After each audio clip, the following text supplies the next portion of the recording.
And then we get to that now we're at the trial. We're at the trial, and Jesus is saying, in a dialogue with the high priest, it's in chapter 14, verse 61. The high priest has been interrogating him, but he was silent and made no answer to the high priest. Again, the high priest asked him, "Are you the Christ, the Son of the Blessed One?" The Son of the Blessed One. And Jesus said, "I am." And that's interesting, that phrase, "I am," because we know it means more than just "I am." I'm a bloke from the north of England, or I'm a bloke from Poland, or I am a doctor, a office worker, or whatever. No, "I am" has deep meaning, because that's the name of God in the Old Testament. Exodus 3:15, when Moses. I don't know which gospel now, but when he was in Gethsemane coming out, and who are you looking for? Yes. And Jesus asked them, and they said, "Jesus of Nazareth, I am." And they fall down. Yes, that's right. And that's a good point, isn't it? Because there we see the power of the name. Yes, and St. John clearly wanted to show that scene to get across the point of the "I am." That's in St. John, I think. Well, actually, forgive me if I'm wrong. I'll check. I think it may be. So here then, he's saying "I am," and it echoes Exodus 3:15, where Moses is before the burning bush. Tell him, what's the name I shall go and tell Pharaoh and my fellow countrymen in Egypt? Tell them "I am" has sent you.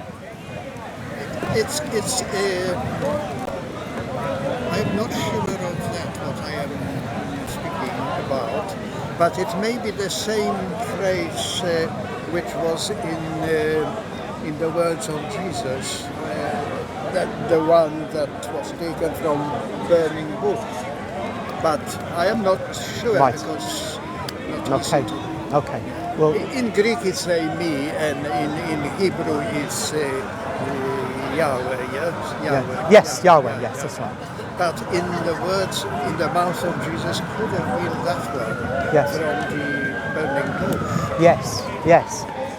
And so the high priest continues his interrogation of our Lord. So Jesus says, just to recap, again, the high priest asked him, "Are you the Christ, the Son of the Blessed One?" And Jesus said, "I am. And you will see the Son of Man sitting at the right hand of power and coming with the clouds of heaven." Is this just an offhand statement, Jesus being colourful? Well, no, it's got great significance, because the high priest responds in a certain way. He says, Saint Mark tells us, "And the high priest tore his mantle and said, 'Why do we still need witnesses? You've heard his blasphemy. What is your decision?' And they all condemned him as deserving death. And some began to spit on him and to cover his face and to strike him, saying to him, 'Prophesy,' and the guards received him with blows." Well, this is fascinating. What on earth causes them to break out in this way? First they've got him, he's been roughed up, but he's in the trial, he's being questioned, he's then responded to a question, and all hell breaks loose. And it's not just the high priest who goes mad, they all go mad. And then they begin to spit on him.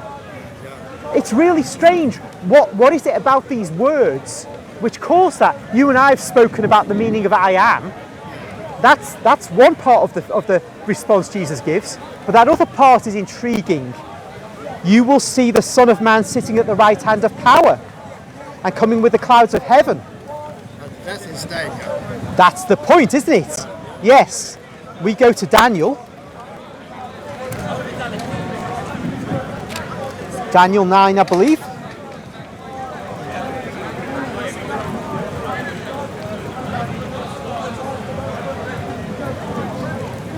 Okay. See, I may be Daniel 7. Okay. Just reading chapter 7, from verse 9. Daniel's seen the vision. As I looked, thrones were placed, and one that was ancient of days took his seat. His raiment was white as snow, and the hair on his head like pure wool. His throne was fiery flames. Its wheels were burning fire. A stream of fire issued and came forth from before him. 1,000,000 served him, and 10,000 times 10,000 stood before him. The court sat in judgment, and the books were opened. So this is clearly that we're talking about Judgment Day, it seems, in that image. I looked then, because of the sound of the great words which the horn was speaking, and as I looked, the beast was slain, and its body destroyed and given over to be burned with fire. As for the rest of the beasts, their dominion was taken away, but their lives were prolonged for a season at a time. Here's the key thing now.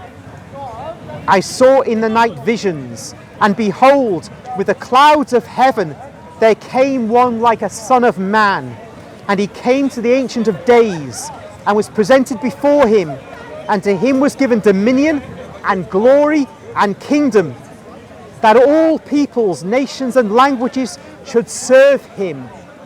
His dominion is an everlasting dominion, and his kingdom one that shall not be destroyed.